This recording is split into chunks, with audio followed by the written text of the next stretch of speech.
حسینیت زندہ باد، حسینیت زندہ باد، محمد والے محمد صلوات اللہم صلی علی محمد وآلِ محمد۔ یعنی دیکھیں جہاں اللہ کے رسول کی آنکھوں کی ٹھنڈک ہے زہرا، جہاں اللہ کے حبیب کی آنکھوں کی ٹھنڈک ہے حسین بن علی، وہیں اللہ کے حبیب کی آنکھوں کی ٹھنڈک ہے نواز۔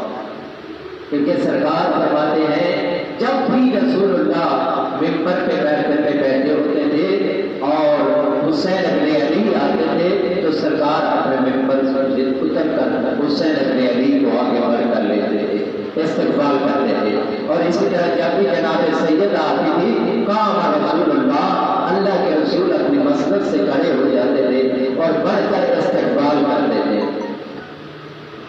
اہل بیت کا احترام رسول اللہ لوگوں کو اپنی زندگی میں کر کے دکھا کر گئے۔ کبھی دروازے اہل بیت پہ جاتے ہوئے اور آتے ہوئے بھی ایک لفظ کہتے تھے السلام علیکم یا اہل بیت النبوہ انما یرید اللہ لیذھب عنکم الرجس اہل البیت ویطہرکم تطہیرا۔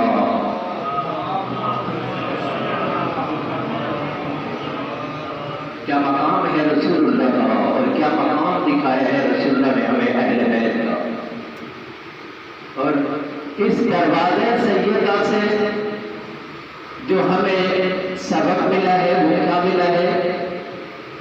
اسلام کے احکام بیوی نے پیش کیے ہیں کہ اللہ نے نماز کو کیوں فرض کیا ہے، روزے کو کیوں فرض کیا ہے، زکوٰۃ کو کیوں فرض کیا ہے، حج کو کیوں فرض کیا ہے۔ بی بی فرماتی فَجَعَلَ اللَّهُ الْإِيمَانَ تَطْهِيرًا لَكُم مِّنَ الشِّرْكِ، اللہ نے ایمان کو اس لیے فرض کیا ہے تاکہ لوگ شرک سے بچ جائیں۔ وَالصَّلَاةُ وَالزَّكَاةُ تَزْكِيَّةً لِلنَّفْسِ وَالصَّلَاةُ، سرکار بی بی فرماتی ہے اللہ نے زکوٰۃ کو تزکیہ نفس کے لیے فرض کیا ہے اور اللہ نے نماز کو اس لیے فرض کیا ہے تاکہ لوگ تکبر سے بچ جائیں۔ عزیزان برادران، دیکھیے جناب سیدہ نے ہمیں ایک عظیم و شان پیغام دیا ہے، اور اگر بی بی کی زندگی کا عملی جائزہ لیں تو بی بی کی زندگی بہت تھوڑی ہے لیکن پیغام بہت وسیع ہے۔ اور یہ وہ معاصمہ ہے، پاک و پاکیزہ معاصمہ ہے، طاہر و مطہرہ ہے کہ کبھی مصلی سے بی بی نہیں رہتی تھی۔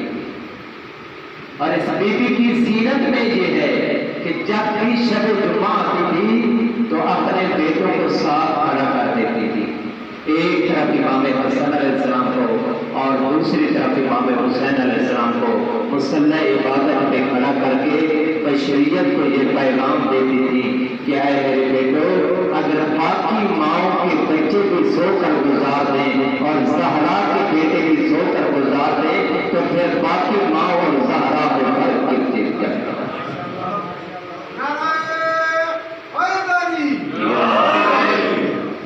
توجہ فرمائی عزیزان، اس بی بی کی عظمت یہ ہے کہ خود رسول اللہ بی بی کا استقبال کرتے تھے، احترام کرتے تھے، اور اس بی بی نے بابا کی وفات کے بعد اس قدر مظالم برداشت کیے لیکن اس کے باوجود اس بی بی کو دین کے ساتھ، خدا کے ساتھ اس قدر محبت تھی، اور یہ محبت کی علامت ہے کیا کہ بی بی نے اپنا سب کچھ رائے خدا میں خرچ کر دیا۔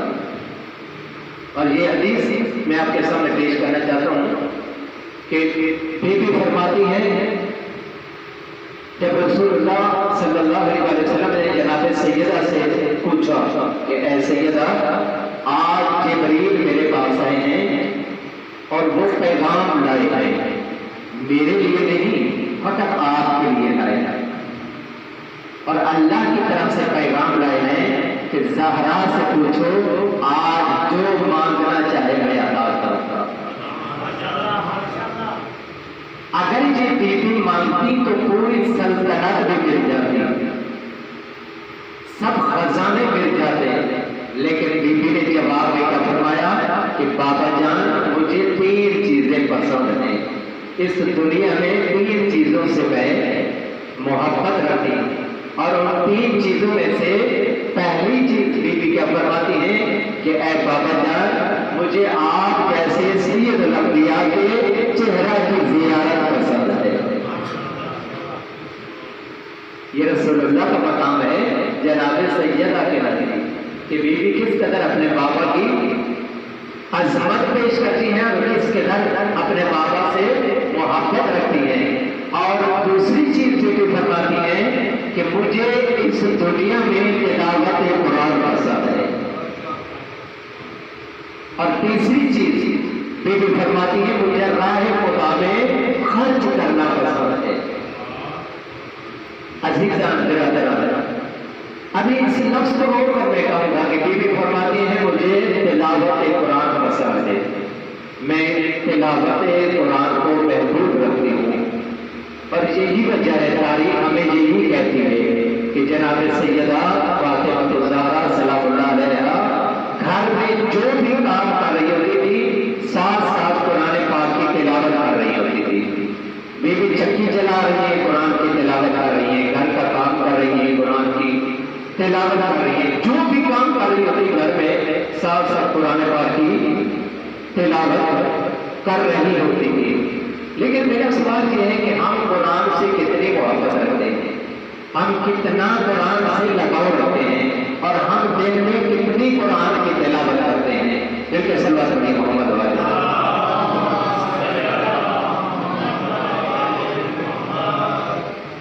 علامہ اقبال کا ایک فکرہ ہے، انہوں نے جناب سید پہ جب قلم اٹھایا تو علامہ اقبال نے کہا مریم عزیز نسبت عیسیٰ عزیز عزیز نسبت حضرت زہرا عزیز۔ جناب مریم جو ایک نبی کی ماں ہے، اللہ تعالیٰ نے انہیں مقام عظیم عطا فرمایا ہے، اور وہ ایک نسبت کی وجہ سے انہیں بہت بڑا اعزاز حاصل ہے کہ وہ ایک نبی برحق کی ماں ہے۔ لیکن جناب سیدہ بنت رسول کے متعلق علامہ اقبال نے کہا عزیز نسبت حضرت زہرا عزیز، لیکن 3 نسبتیں ہیں جس کی وجہ سے اللہ نے جناب سیدہ کو عظیم مقام عطا کیا ہے۔ نعرہ تکبیر، اللہ نعرہ رسالت، نعرہ حیدری۔ مریم عزیز نسبت عیسیٰ عزیز عزیز نسبت حضرت زہرا عزیز نور چشم رحمت للعالمین آئی امام الاولین والآخرین بانوئے سرتاج العطا۔ توجہ فرمائی، پہلی نسبت کیا ہے کہ نور چشم رحمت للعالمین، رحمت للعالمین سید الانبیاء رحمت للعالمین حضور کریم کی آنکھوں کا نور ہے۔ بانو تائیدار حل عطا مرتضی مشکل کشا شیر خدا۔ اور دوسری خاصیت اس بی بی کی یہ ہے کہ اللہ نے اتنا مقام عطا کیا ہے تو یہ شیر خدا کی زوجہ ہے۔ قافلہ سالار عشق، تیسرا جملہ جو علامہ اقبال نے پیش کیا ہے۔ دیکھیے جی، علامہ اقبال بہت بابصیرت شخصیت ہے کہ اہل بیت کی عظمت پہ بہت کچھ انہوں نے لکھا، اور یہ اعزاز ہر ایک آدمی کو نصیب نہیں ہوتا، کیونکہ معرفت کے لیے بصیرت کی ضرورت ہوتی ہے۔ جب تک انسان کے اندر بصیرت نہیں آئے گی اس وقت تک وہ اس عظیم ہستی کی پہچان نہیں کر سکے گا۔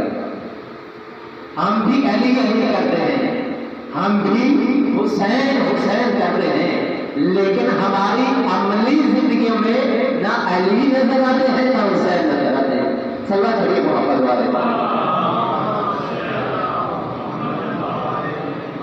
کیونکہ میں علامہ اقبال کی بات کر گیا ہوں، علامہ اقبال کو اللہ تبارک تعالیٰ نے بابصیرت بنایا ہے، اور وہ کیسے بابصیرت نہ ہوتے کہ یہ علامہ اقبال کی آپ شاعری تو پڑھتے ہوں گے، جوان پڑھتے ہوں گے، بزرگ پڑھتے ہوں گے، سنتے بھی ہوں گے، کبھی تھوڑی دیر کے لیے آپ نے دقت سے سنا کہ علامہ اقبال کے اشعار میں کس قدر معرفت ہے، کہ یہ علامہ اقبال وہ شخصیت ہے جو رات آدھی رات اٹھ کر قرآن پاک کی تلاوت کرتے تھے،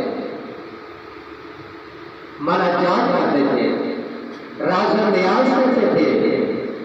اور علامہ اقبال کا وہ قرآن بھی آج بھی کتابوں میں یہ درج ہے کہ وہ قرآن آج بھی موجود ہے جو بالکل بھیگا ہوا ہے، جیسے پانی سے بھیگا ہوا ہو، یعنی اس قدر آنسو بہاتے تھے اور راز و نیاز خدا کی بارگاہ میں کرتے تھے کہ خدایا جس کو تو نے انسان بنایا تھا نہ جانے اس نے کیوں خود کو حیوان بنا دیا۔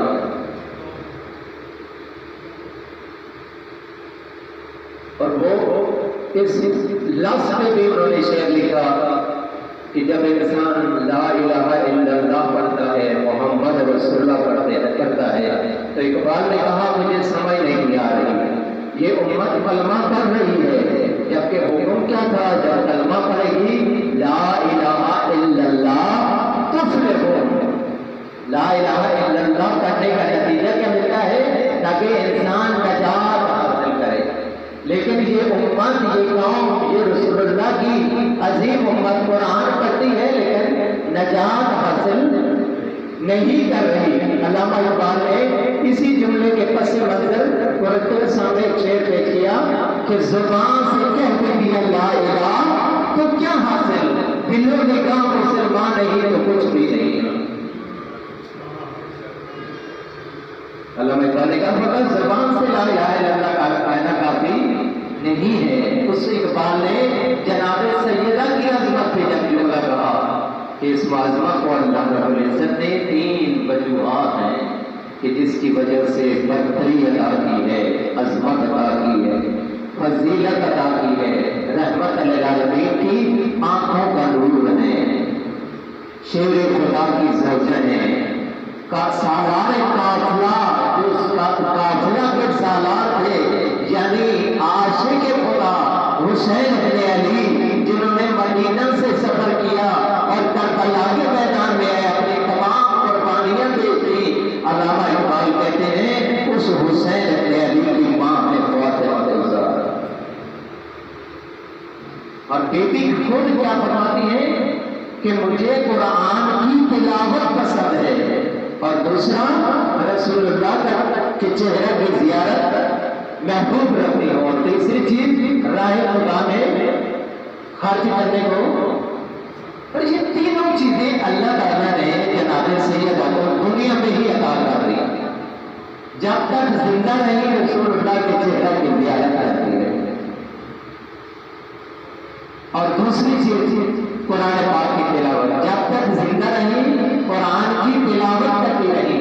اور مولا علی علیہ السلام سے فرمایا یا علی جب میں دنیا سے چلی جاؤں تو میری قبر پہ آ کر قرآن پڑھنا۔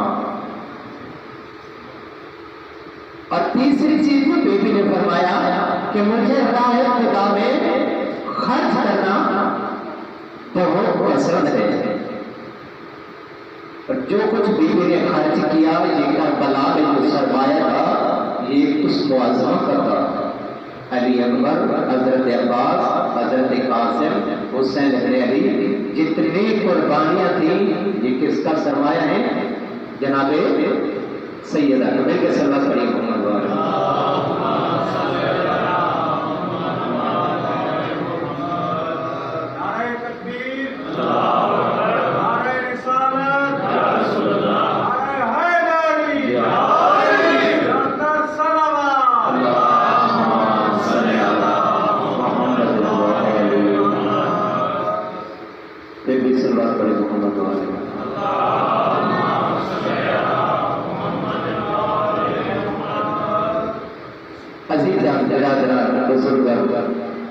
اگر آج ہم نے دین کی شناخت حاصل کی ہے یہ قرآن کی تو یہ دروازہ سیدہ سے ہم نے حاصل کی ہے، کیونکہ جناب سیدہ نے ہمیں اپنی زندگی کا مقصد بتایا ہے اپنے خطبہ میں، جعل اللہ الایمان تطہیرا لکم من الشرک والصلاۃ تنزیہا لکم عن الکبر۔ اللہ نے ایمان کو اس لیے فرض کیا ہے تاکہ لوگ شرک سے بچ جائیں، اور نماز کو تکبر کے خاتمے کا ذریعہ بنایا۔ چیزیں ہیں جو سمجھ میں آتی ہیں. ایک ہے زندگی کا مقصد اور ایک ہوتا ہے ذریعہ. مقصد کیا ہے انسان کی زندگی کا؟ اگر یہی انسان سمجھ جائے کہ میری زندگی کا مقصد کیا ہے تو وہ کبھی دوسری بات کی طرف جائے گا ہی نہیں، اگر مقصد سمجھ میں آ گیا. لیکن ابھی تک انسان گمراہ ہے. کیوں؟ اس لیے کہ وہ مقصد کو نہیں سمجھ سکا. دو چیزیں ہیں، ایک ہے زندگی کا مقصد اور دوسرا ہے ذریعہ. مقصد کیا ہے؟ وَمَا خَلَقْتُ الْجِنَّ وَالْإِنسَ إِلَّا لِيَعْبُدُونِ. میں نے جنوں اور انسانوں کو اپنی عبادت کے لیے پیدا کیا ہے. عبادت خدا کیا ہے؟ زندگی کا بولو مقصد. لیکن ذریعہ کیا ہے؟ یہ کھانا پینا، یہ لین دین، یہ ضروریات زندگی، یہ ذریعہ ہے. یہ کاروبار ذریعہ ہے. لیکن آج ہم نے کیا کیا ہے؟ ذریعہ کو مقصد کی جگہ لائے ہیں اور مقصد کو، یعنی جس کو ہم نے مقصد کے طور پر اپنانا تھا آج ہم نے اس کو ذریعے کے طور پر اپنا لیا ہے. جس کو ذریعے کی جگہ رکھنا تھا اس کو ہم نے، ایک شاعر کا جملہ ہے نا، تاکہ شاید میں یہ بات آپ سمجھا سکوں. نماز سے نہ کہو میں نے کام کرنا ہے، کام سے کہو میں نے نماز کرنی ہے. انسان کی زندگی کا مقصد وَأَنِعْبُدُونِي هَٰذَا صِرَاطٌ مُسْتَقِيمٌ، میری ہی عبادت کرنا یہی سیدھا راستہ ہے.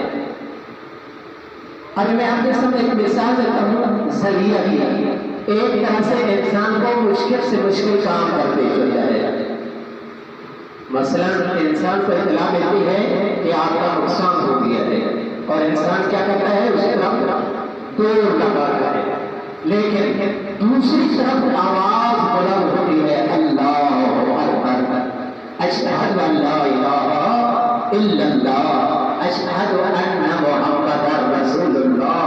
یعنی یہ مؤذن جو نمائندہ خدا ہے وہ بلا رہا ہے انسان نجات کی طرف جلدی آ، حیا علی الصلاۃ نماز کی طرف جلدی آ، حیا علی الفلاح نجات کی طرف جلدی آ، حیا علی خیر عمل، خیر عمل یعنی بہترین عمل کی طرف جلدی آ. لیکن انسان کو چاہیے تو یہ تھا کہ وہ مقصد کی طرف جاتا جہاں نمائندہ خدا بلا رہا ہے، لیکن انسان اس مقصد کو چھوڑ دیتا ہے اور دوسری طرف دوڑ کرتا ہے. لیکن یہ سبق ہمیں جو عظیم سبق ہے مقصد اور ذریعے کا، یہ ہمیں جناب سیدہ بنت رسول نے ہمیں سکھلایا ہے کہ جب دروازے سیدہ بنت سے والی آتا ہے اہل بیت 3 دن سے روزہ رکھتے ہیں اور ایک دن سے والی آتا ہے میں یتیم ہوں، اہل بیت کھانا اٹھا کر دے دیتے ہیں اور خود پانی سے افطار کر لیتے ہیں. دوسرے دن سوالی آتا ہے میں مسکین ہوں، اہل بیت کھانا اٹھا کر دے دیتے ہیں خود پانی سے افطار کر. تیسرے دن سوالی آتا ہے میں اسیر ہوں، اہل بیت کھانا اٹھا کر دے دیتے ہیں اور خود پانی سے افطار کر دیتے ہیں. یعنی پانی سے افطار کرنا، کھانے سے کھانا کھائے بغیر، یہ ذریعہ ہے. لیکن مقصد کیا تھا؟ اس روزے کو پائے تکمیل تک پہنچانا. یعنی دوسرے لفظوں میں جناب سیدہ نے ہمیں یہ پیغام دیا کہ جب زندگی کا مقصد اور ذریعہ آپس میں ٹکرا دے تو پھر کیا کرو؟ ذریعہ کو معطل کر دو، مقصد میں اضافہ کر دو.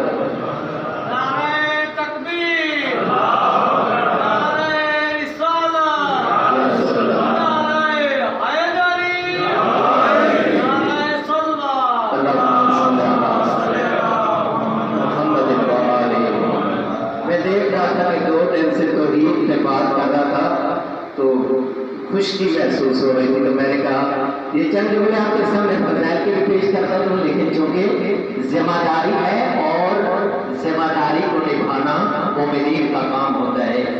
اب جن کے دلوں میں محبت حسین ہے، آپ یہ دیکھو کہ حسین ابن علی نے کیا کچھ بچایا. سب کچھ قربان کر دیا. اب بیوی نے عملی طور پر ہمیں اپنی زندگی کا مقصد سمجھایا ہے. جب شریعہ اور مقصد آپس میں ٹکرا جائے شریعہ بدل کر دو. یعنی اگر بیوی یہ اس مقصد کو نہ اپناتی تو پھر کیا کرتے ہیں؟ پہلے دن روزہ سے تھے، سوالی کو خالی نہیں اٹھایا تو کہہ سکتے تھے آج کھانا نہیں ہے تو ہم روزہ نہیں رکھتے، ہم ایسے کرتے ہیں. لیکن اس معصومہ نے ایسا نہیں کیا. اس اہل بیت کے گھرانہ نے ایسا یعنی کیا ایسا نہیں کیا کہ اگر ایک دن روزہ رکھا ہے تو دوسرے دن بھی روزہ رکھا ہے، تیسرے دن بھی روزہ رکھا ہے، تینوں دن متواتر روزہ رکھا ہے. روزہ میں کمی نہیں آنے دی. قرآن نے بھی اہل بیت کی اس عظمت کی سند اور گواہی دی ہے. وَيُطْعِمُونَ الطَّعَامَ عَلَىٰ حُبِّهِ مِسْكِينًا وَيَتِيمًا وَأَسِيرًا. یہ اہل بیت اللہ کی رضا کے لیے کھلاتے ہیں اور زندگی کا مقصد انہوں نے ہمیں بتایا ہے. سوال ایک ہی تھا، نام بدل بدل کر آتا ہے.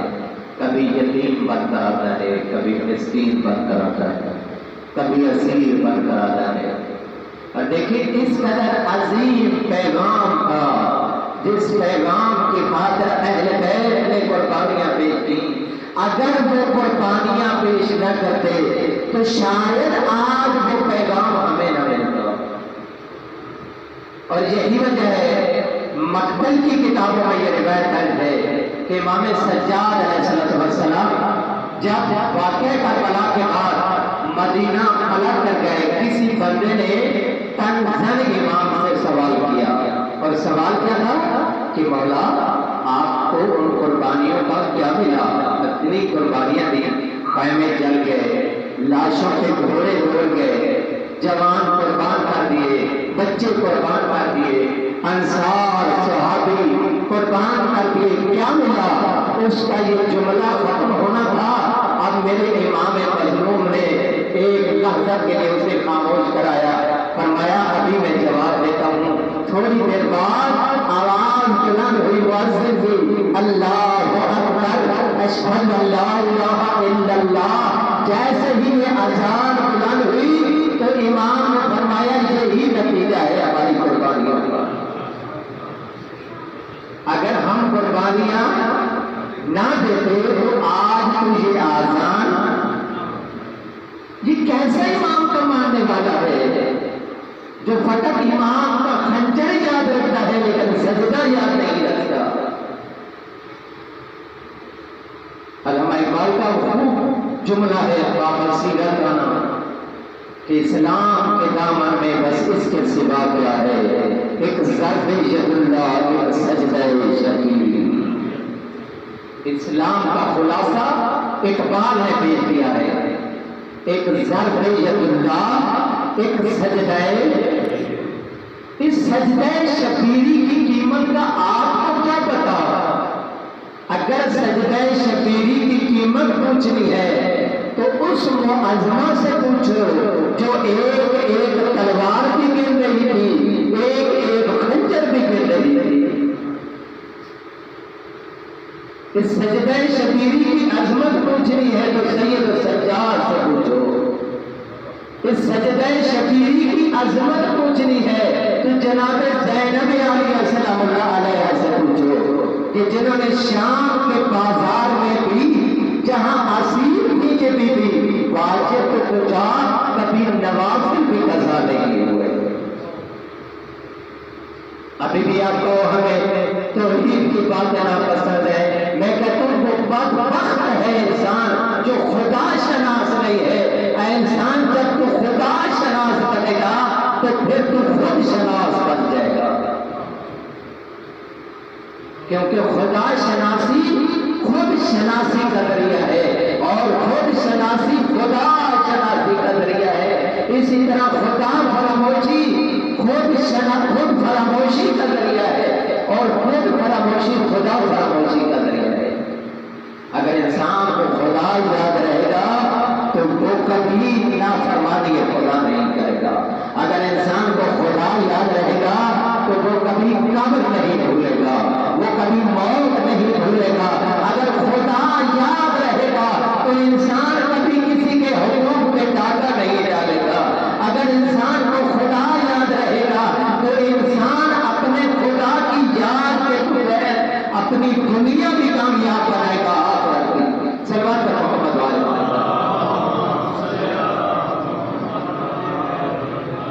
چند جملے آپ کے سامنے عزیزان برادران دیکھیں.